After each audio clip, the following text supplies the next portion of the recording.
We are in case you were wondering, the 13th century. Not the 21st century, the 13th.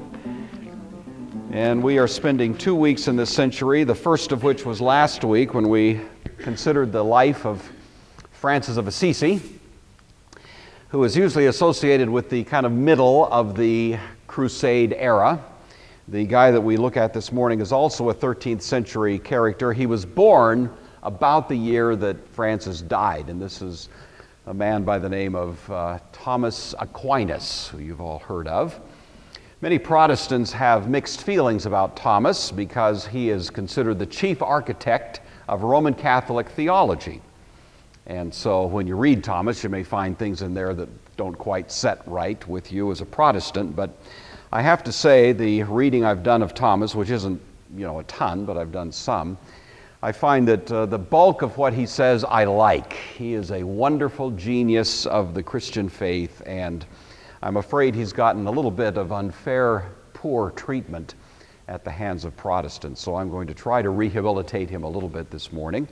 But he is a wonderful Christian man, and although he was a great attorney, he was a great attorney for the Catholic Church, and that's kind of the way I view him. He really did take his client, represent every interest of his client in the time, and in many ways that was probably what was necessary. But Thomas was born in a time when there was considerable fragmentation.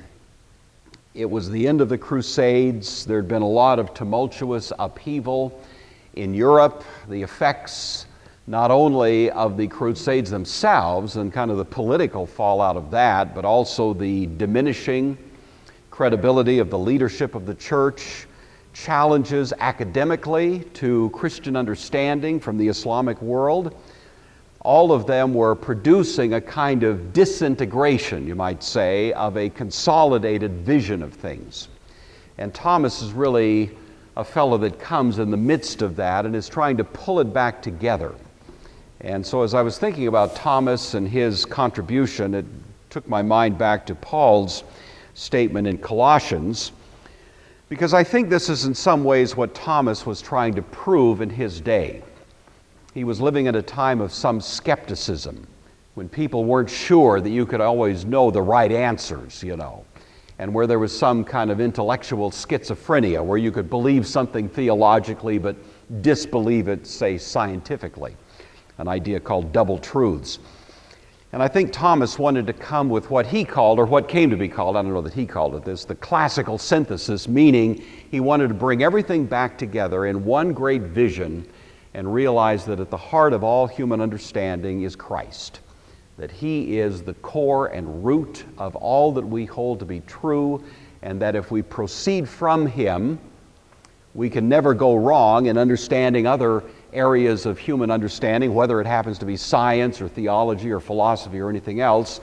And ultimately, if we're true and have integrity, we'll find that all roads lead us back to Christ. And it seems that in that spirit, what Paul says in Colossians is on point. Paul is writing to the Colossian Christians here, and they were being buffeted by something that is called by some first century Jewish Gnosticism, which probably at least was influenced by a guy named Philo of Alexandria, but there were others around the ancient world. And Christians were embracing this, and the effect it was having on their view of Christ was to at least put pressure toward making Christ something less than the ultimate source of understanding, a kind of inferior deity, you might say, and in a sense, one among many. And Paul wants to put a rest to that kind of thinking, and so we have these powerful statements that he makes in Colossians chapter 1 concerning the primacy of Christ. So listen to these words. This is Colossians chapter 1, beginning at verse 15, the Word of God. He is the image of the invisible God, the firstborn of all creation. For in Him all things in heaven and on earth were created, things visible and invisible, whether thrones or dominions or rulers or powers, all things have been created through Him and for Him. He Himself is before all things, and in Him all things hold together. He's the head of the body, the church. He is the beginning, the firstborn from the dead, so that he might come to have first place in everything. For in him all the fullness of God was pleased to dwell, and through him God was pleased to reconcile to himself all things, whether on earth or in heaven, making peace through the blood of his cross. Well, those great words, you really would have a hard time finding more expansive descriptions of the importance of Christ. And in some ways, that's what Thomas wanted to bring back into focus in his day, was the centrality of the truth of God in Christ, and bring all of this disintegration back to a place of integration with an understanding of him. So anyway, we'll keep that in the back of our minds as we proceed. Let's have a word of prayer. We'll get started. Father, we're grateful to you for your mercies to us. We thank you for a beautiful day in which we can rejoice as we come together to share in these chapters of the history of your people, seeing your fingerprints all over these events, and realizing that it is our great privilege not only to become familiar with them, but to know that your fingerprints are all over our lives as well, and that you are orchestrating all of these events to a great conclusion that honors Christ. And it's in his name that we pray for your blessing now and give you thanks. Amen.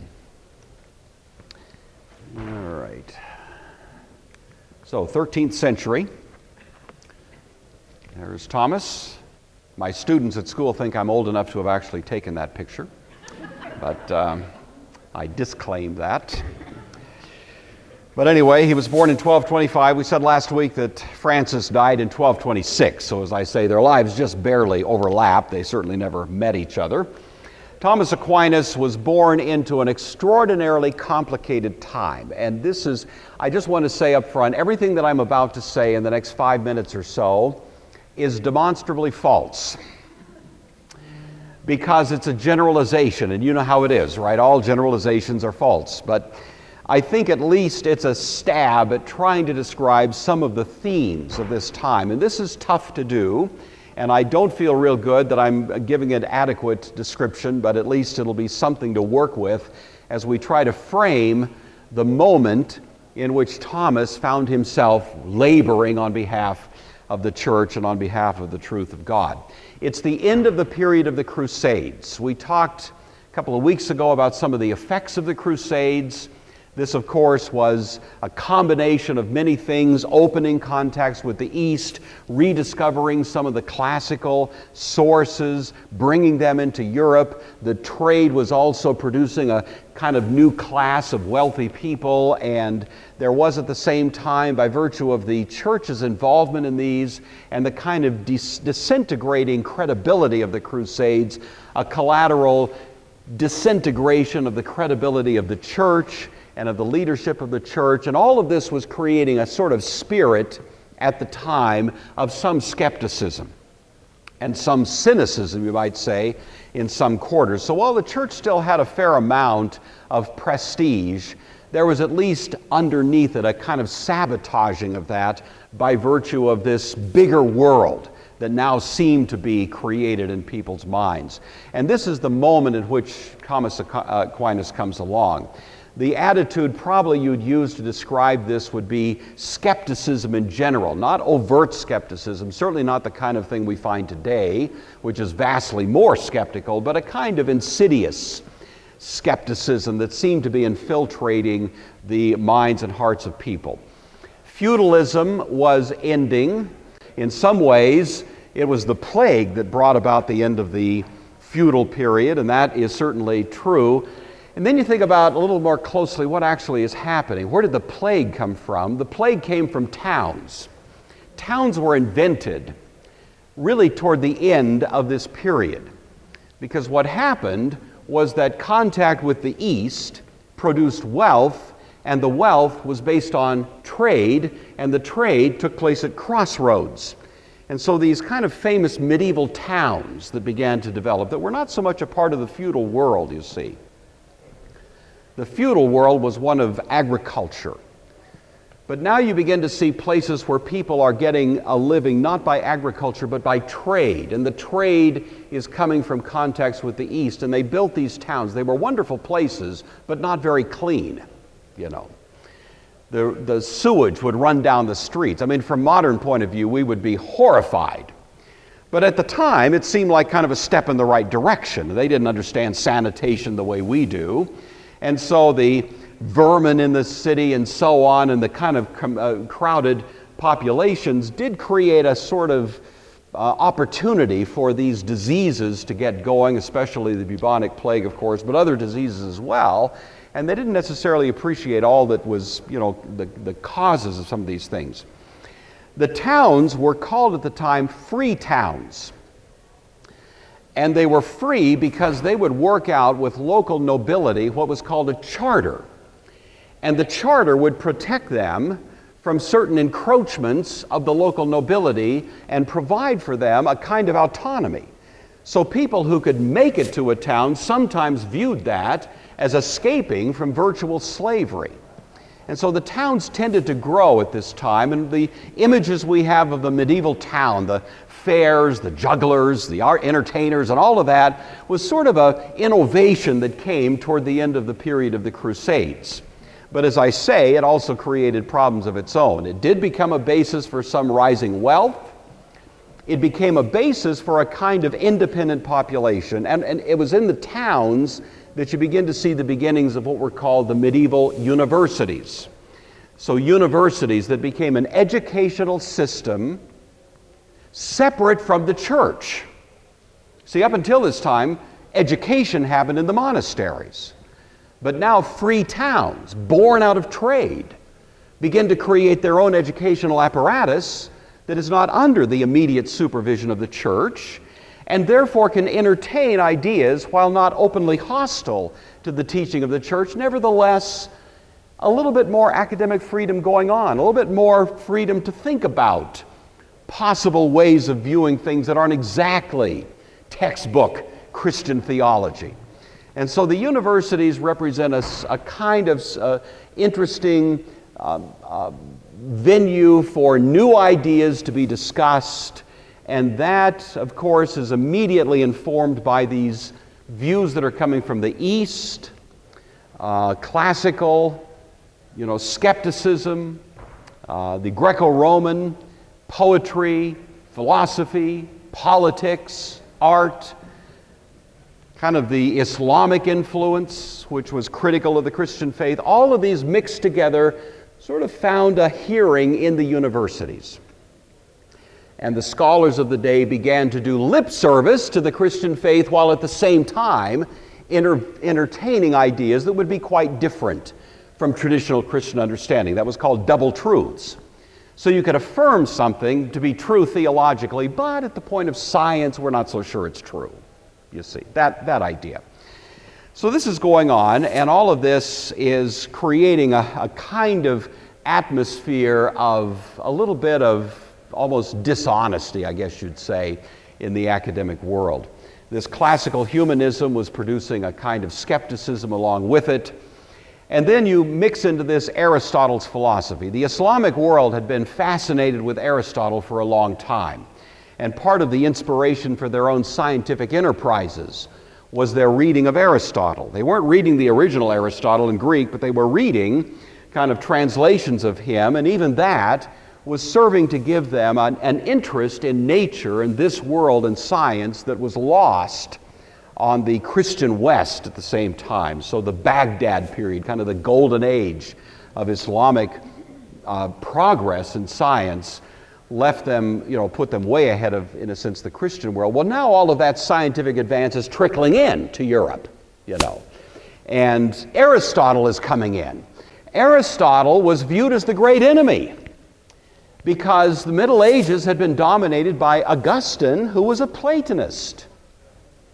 And so the Christian theology of the Middle Ages was really characterized and overshadowed by a fairly Platonic point of view. The great critic of Plato was his best student, Aristotle, Plato was all about truth up there. Aristotle's about truth down here. You recall Raphael's painting. Plato's pointing up. Aristotle's pointing out. Plato's got one finger pointing toward heaven, the ideal world. Aristotle's got four fingers, the particular, science, this world, you see, and that really captures the difference between them. Rationalism, empiricism. Well, the church viewed Aristotle as kind of a bad guy because the critique Aristotle made of Plato was becoming the critique that Islam was making of the Christian faith, you see. And it put sort of the Christian thinkers back on their heels in a kind of defensive posture. And people were beginning to feel like, well, you know, we can still believe this over here like Christians, but over here we have to grant, it seems like Aristotle's getting a lot of the right answers, and that kind of almost splitting up, fragmenting of a conviction of faith was really undermining Christian confidence.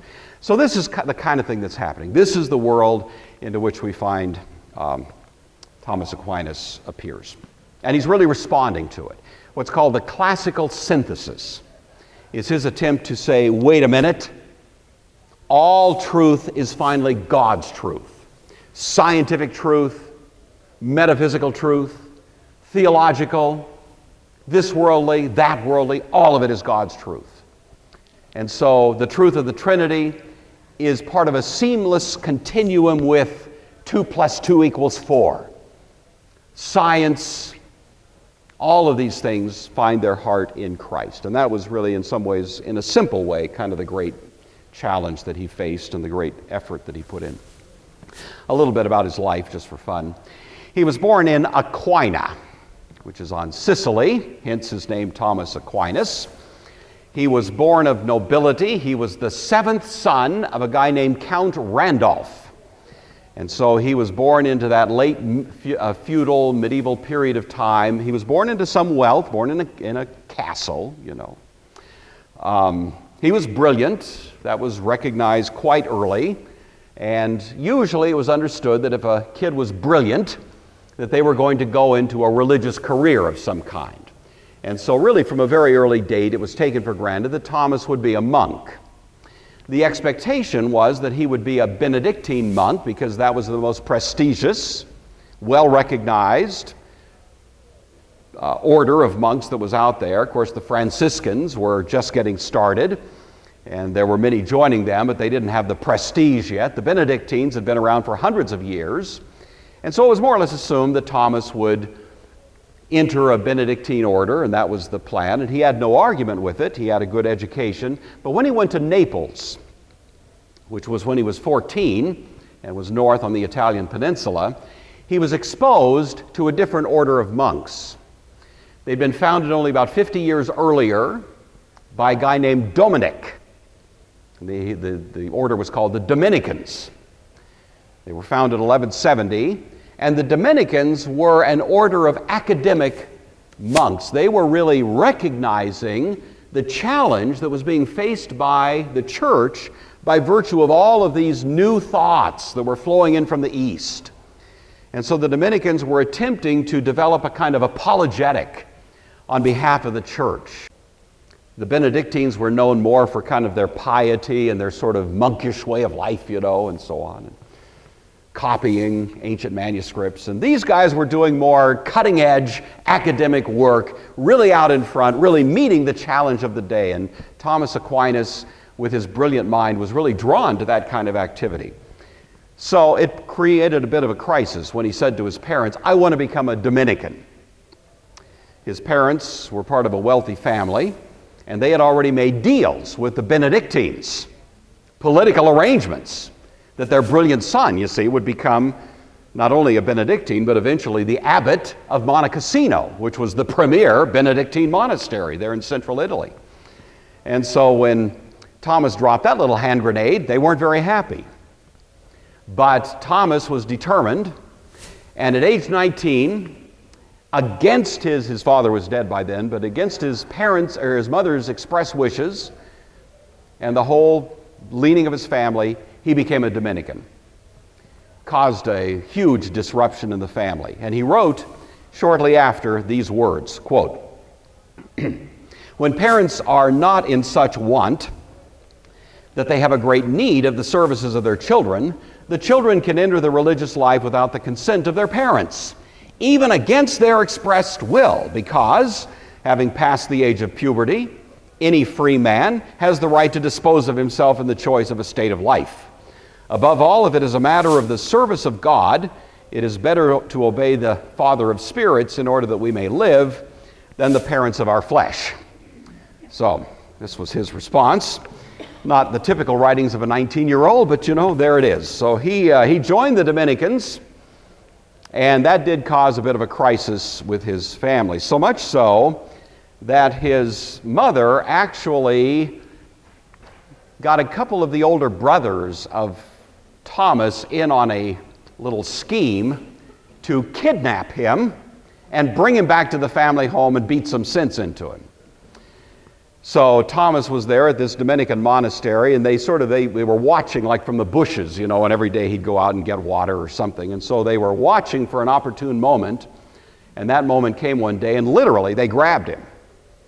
I don't know, put duct tape on his mouth or something, and they threw him into the back of an ox cart and took him home. Who says church history isn't high adventure? I mean, come on, who would make up a story like this? So they take him back and lock him into his own home in the castle and keep him there as a prisoner for 1 full year, hoping that they would kind of break his will, get him to see the light, bow to family pressure, and divert his energies back in the direction that was originally intended. Well, all during this year, month by month, he continues to observe the Dominican order, the prayers, the disciplines, and so on. They begin feeling a little guilty after a while, Thomas is very cordial, very gracious. He actually begins tutoring a couple of his older sisters and teaching them, the ABCs and some stuff. And, all of this, he's being but he doesn't yield to their pressure. Finally, these same two brothers cook up a scheme. I don't know if the mother was in on this or not. I rather doubt it. But they think, the way to really get to Thomas is to get him to commit mortal sin. And so, while he's there locked up in a virtual prison, they go out and they hire a woman of the night. It's true. And they bring her in and tell her what to do, her peculiar expertise, and introduce her into his room in the middle of the night. Reginald is the most faithful biographer of the life of Thomas Aquinas. He was a close associate, probably his closest friend throughout his life. It's sort of like Watson to Sherlock Holmes. Reginald was the man who was always there and recorded. And so Reginald gives us the following account of what happened on this occasion. Quote, "A pretty young girl with all the charms of the temptress was introduced into the room where he was sleeping. He awakened. He leaped up. He grabbed hold of a flaming firebrand and chased her out, and then proceeded to trace the sign of the cross on the door with the firebrand. And from that time on, by an angelic grace, he was never to experience any impulse of the flesh." So that was the end of that little plan. And once again, Thomas was able to best these people who were out to upset his career. Well, finally, the mother herself became so chagrined and embarrassed at what she was doing to the poor guy that she, letting no one know about it, actually orchestrated his escape. And so they did a kind of basket through the wall of the castle kind of deal, like Paul escaped from Damascus, and they let him down. And the mother could later say, "Oh, he got away. Oh, awful," but at the same time, she was actually behind it. There was a horse conveniently right at the bottom there where he came down. He got on his horse, rode away into the night, and made it back to his Dominican monastery. And about the next year, this was, about the same time actually, 1245, he's 20 years old, he's enrolled in the school of Albertus Magnus, who was probably, I would say, the most famous, or at least one of two or three most famous Christian theologians, philosophers of the day. Albert the Great. The chances are maybe if you've heard of him, most people have not heard of him, and the reason is because he was eclipsed by his greatest student. You know, that happens. That's what I always tell my students at the Oaks. In 100 years, people would have heard of me, except you guys are all so brilliant, you know, and so I'll be lost in time. But they're going to do great things. Well, that was kind of the way it is with Albert. He was a great teacher, a great Dominican, and really rising to the occasion of the challenges of the time. And because of Thomas's evident abilities, he was admitted to this very prestigious and restricted education. Not everybody could go to this school, but Thomas got in. However, the students there weren't so sure that Thomas really got in legitimately. They thought this was family connections. Thomas personally didn't look all that bright. I mean, I don't want to overstate this, but he was kind of a big guy. He was pretty portly. And he didn't look smart, you know? I mean, this picture probably is kind of a sort of very sympathetic, but they looked at him and they thought, this guy didn't get in here because of his brilliance. He got in here because somebody paid somebody. And so the students of Albert the Great, who weren't characterized by a high degree of Christian charity, gave Thomas the nickname, the Dumb Ox. You ever heard that? The Dumb Ox. Have you ever come across the Dumb Ox of Sicily? In your reading of church history, you know it's talking about Thomas Aquinas. This became a famous description. Well, he was called the Dumb Ox. Thomas, for his part, didn't try to defend himself, didn't rise, you know, correct these people. He just took it. He was a very humble guy. And so for some time, that was the nickname that was applied to him. That changed about 4 months into his time at this school because all the students were required to write a paper. And as was the custom of the time, they would then stand up and deliver their paper to the critique of their fellow students. You know, and so they'd read the paper and then be forced to respond to questions, finding holes in their logic. So Thomas had written such a paper, and when his turn came, he got up in front of the class and read his paper.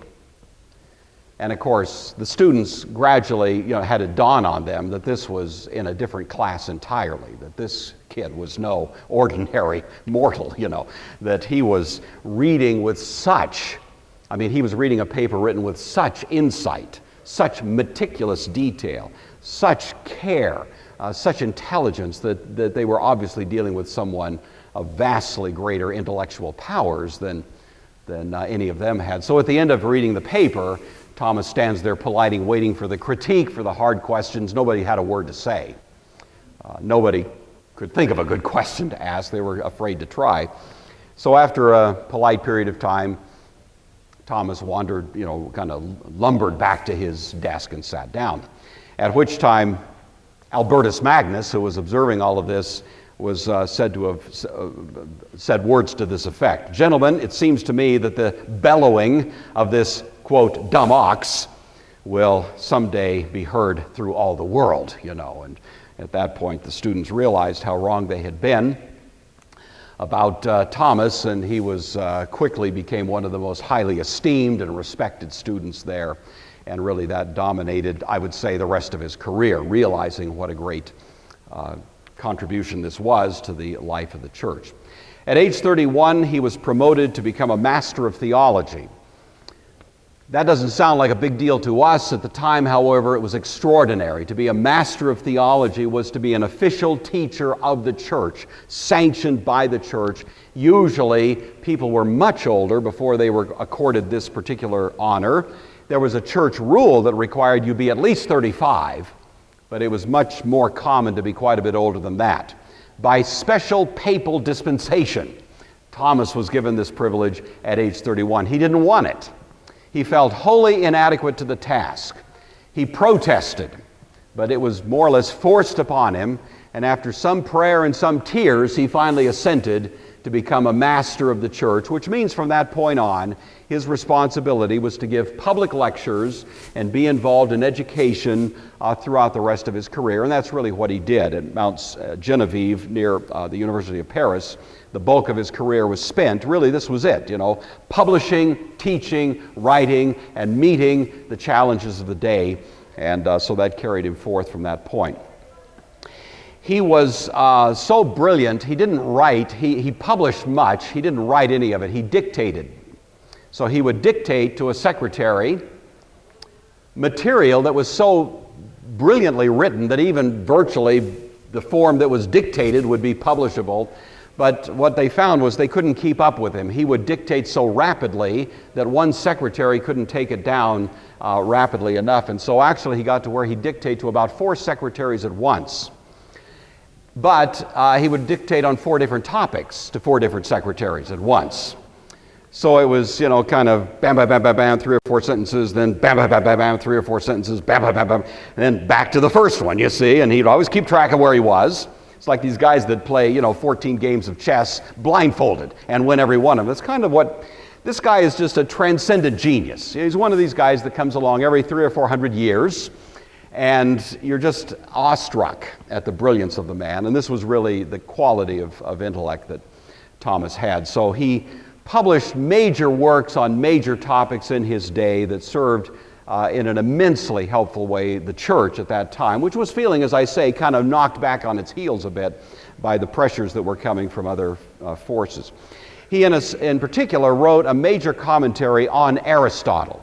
Aristotle, who'd been viewed as the great enemy of the church, now, by virtue of the work of Thomas, becomes, in a sense, a friend of the church. Not on all points. I don't want to overstate this, but in a sense, what Thomas Aquinas did with Aristotle was something of what Augustine did with Plato. He took the Platonic view of things and made it serviceable to a way of expressing Christian truth. It's not a sellout, but it does mean you speak the truth of the Christian faith in language comprehensible in its time, If we, as Christian people, try to talk to 21st century folks out there in the language of the 16th century, they're going to have a hard time following us. Because we need to find out what are the ways in which this culture understands things and communicate the truth in a relevant fashion in that culture. That's what Augustine did. That's what Thomas did. But Thomas left such an imprint with his Aristotelian sort of emphasis that to this day you'll find Roman Catholic theology has a kind of Aristotelian sound to it. For example, the most famous doctrine maybe, or one of them, of the Catholic Church would be transubstantiation, right? Transubstantiation is what? That the substance of the bread and wine become the substance of the body and blood of Christ, but the accidents remain the same. You ever heard that? That's Aristotelian language. Substance, accidents, form, matter, that idea. Those are Aristotelian categories that Thomas then uses and makes serviceable to the church. I'm not saying anything about transubstantiation, you understand. I'm just saying that's one example of the way in which he would use distinctions and philosophical ideas from Aristotle to service the teaching of the church. So anyway, he writes quite a bit. Aristotle commentary is one. He met a great deal of the challenge of what was called Arabian skepticism, even in the Islamic world. This is very interesting. The idea of double truths was already current. There was a roughly contemporary Islamic philosopher-theologian named Averroes. He actually subscribed to the notion of double truths because he realized that traditional Islamic teaching didn't square perfectly with Aristotelian science. And he actually developed the idea that things could be true in one realm but not in the other. It's called double truths. And Christian people were starting to embrace a little bit of that. Thomas attacked that. There was another idea called equipollens, that ultimate propositions could be argued with equal persuasion either way. It's some great truth. God exists, beauty is, or whatever. You could argue with equal persuasion either way. And in the Islamic world, they were kind of embracing this sort of skeptical attitude. And in the Christian world, it was beginning to have a similar kind of influence. And Thomas met that. He was saying, no, all truth is in God. All truth is God's truth, and it all is therefore agreeable with other aspects of itself. It's not self-contradictory. You can't have truth contradicting truth, you see. Truth is truth, and it all is a great whole, and it all has its core in Christ. And this is what, and for my money, that's a very helpful thing. I wish another Thomas Aquinas would come along in the early 21st century to do something like that, because we live at a time of incredible intellectual fragmentation, don't we? And to have this great recovery of a sense of the unity of truth in one great reality, Christ, would be a helpful contribution to me. Well, that's what Thomas was trying to do. His most famous works are called the Summa Theologia, which is a great systematic theology, and the Summa Contra Gentile, which is a great apologetic defense of the Christian faith, especially against Islamic understanding. Good reading, not easy reading, and you have to get your brain into the scholastic style. He writes in a way that's kind of questions, answers, objections. It's a rather kind of, you would say, almost stilted style, but if you kind of get into it, it's not that bad, and it's good for your brain. Just a few little anecdotal things about him here. He was said to be in his appearance lofty. He was tall, portly. He would shop at the, well, anyway. He was tanned. He had that Sicilian tan, you know. He was bald. In fact, he was described as having an unusually large head with a little hair on it. So that was his appearance. He was absent-minded in the extreme. This is my favorite quality of Thomas. I get great encouragement personally from this one, especially. Keep trying to tell my wife, you know, it's a sign of genius, honey, you know, but I don't think she's buying it. But anyway, there's many stories, humorous stories really about Thomas. They actually had assigned 4 monks to follow Thomas around just to make sure he didn't screw up, you know, just to put it bluntly. Because he would do the most outrageous things just by not by malice, just by absent-mindedness. He was invited once to have dinner with the King of France. I mean, he teaches in France. The king was very much aware of Thomas and wanted to meet him personally, invited him over, and so the 4 monks come along, you know, to try to keep Thomas from doing anything too socially inappropriate.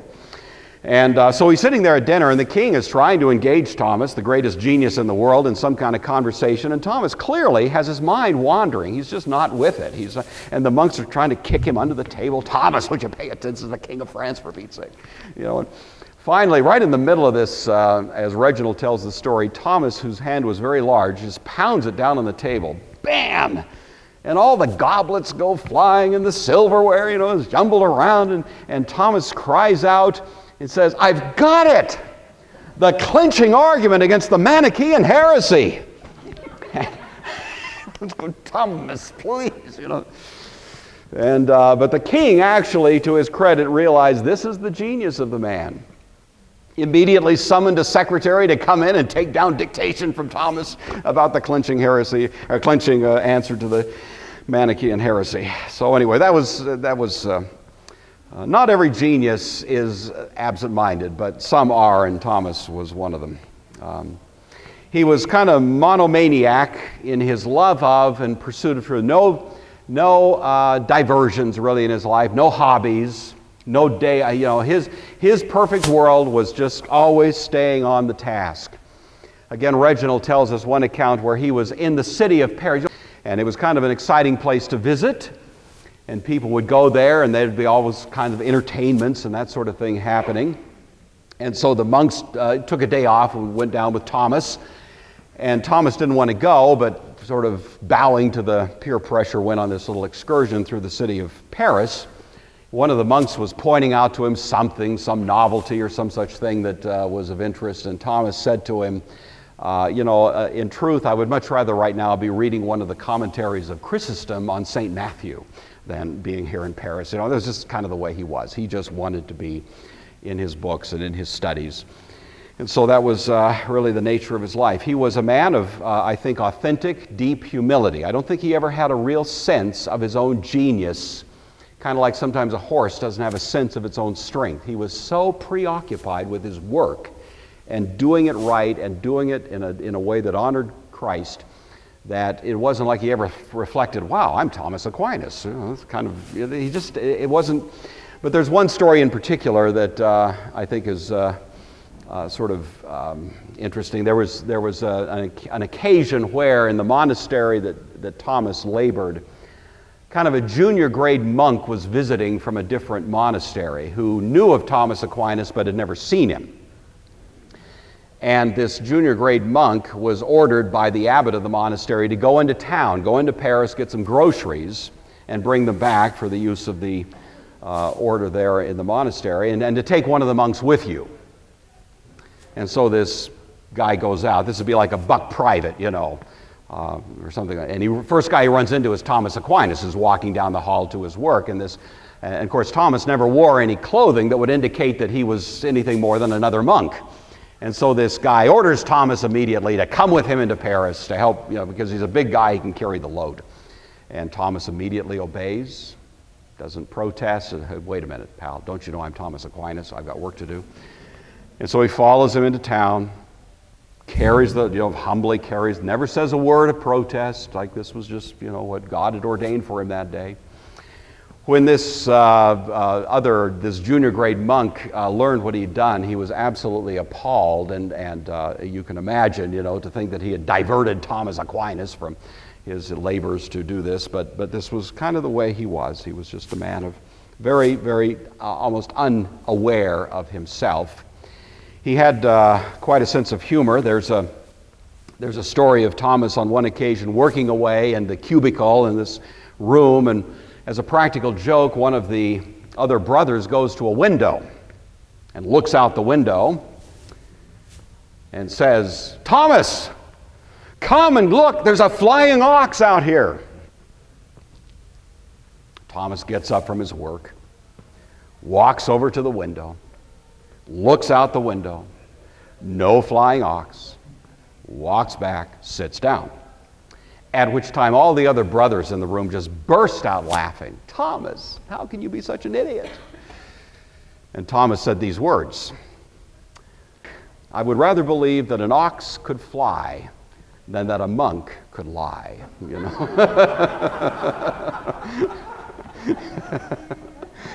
So, anyway, he was a powerful preacher. He was known for his very moving sermons, and people would travel long distances to hear him preach. It was kind of like the Great Awakening sort of thing. We see this occasionally where people were just so moved that there'd be open weeping and a sense of God's presence and conviction, that sort of thing. He was a man of deep prayer, and the universal testimony of his life is that as much as he spent time in study, he spent an extraordinary amount of time in prayer. So much so that it was at least thought by some that he got his insights as much from prayer as from genius, And so he was not just a cerebral guy. He had a true heart of deep faith, and the most uncanny story.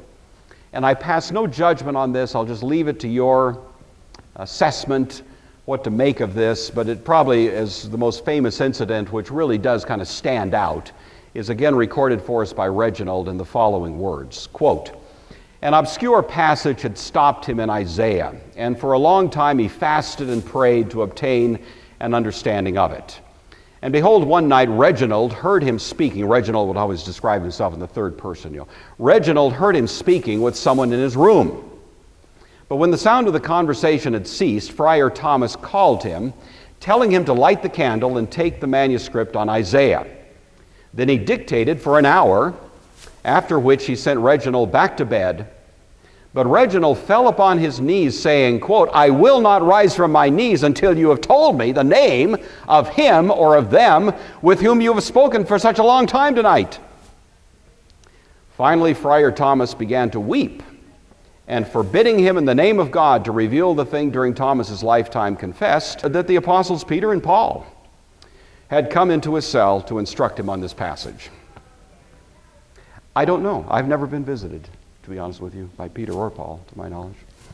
But maybe Thomas was. It's certainly possible, but I'm just going to leave that to your assessment. I know we sometimes kind of think, well, this is the Middle Ages and everybody was kind of weird and superstitious. They're not really. They lived in the same world we do.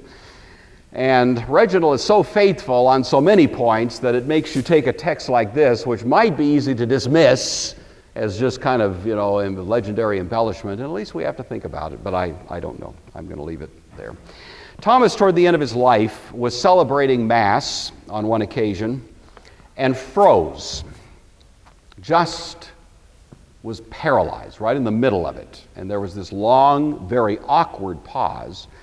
And finally, some of the others realized that maybe there was some kind of health problem or something, so they went up and actually helped Thomas out of the chapel, and he didn't say a word. It was something happened. Some people thought it was a stroke or some sort of health problem, but it was never really diagnosed. But he stopped writing.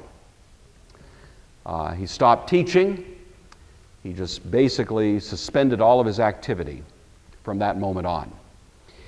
One of the few things he said in that final moment was to Reginald, and he said to him these words, "Reginald, such things have been shown to me that it seems to me everything that I have written is just so much straw."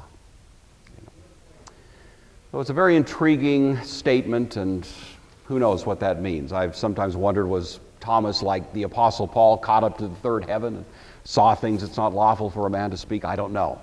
But in any event, only about 2 weeks later, he was traveling with some other monks, kind of going along on some kind of short excursion, and collapsed. And he happened to have collapsed not far from a Benedictine monastery, Benedictine now. And they picked him up, of course, and took him into the monastery, wanting to provide any care that they could for him. But he died the next day. So he died on March 7th, 1274, at the age of 49.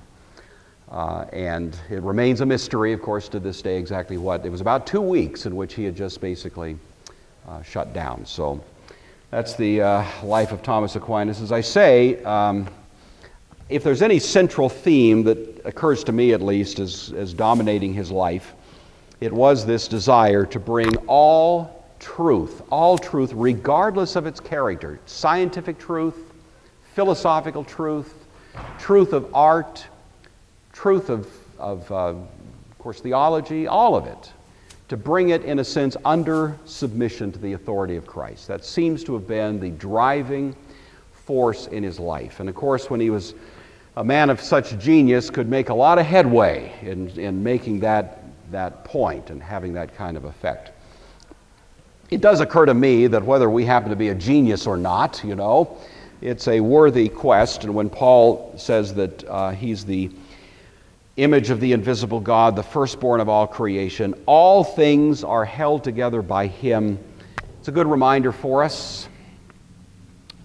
We all live very distinct lives with all kinds of different issues floating around, but there is this quest, I think, that should fill the heart of every Christian person to say, all of these things that are part of my life, the job I have, the home I have, the kids I have, the grandkids, the involvements, the responsibilities here or there, the vocations and avocations, all of these things, how can all of them be brought in credible truth into submission to Christ, so that he is in fact at the heart of all things in my life? That's the beginning, really, of what a Christian life is all about. And then our great quest is, as Thomas did, to bring everything else, into submission to the Lord Jesus Christ. So Thomas is a great example of a guy that was devoted to that, and I hope that's been an interesting little glimpse into his career.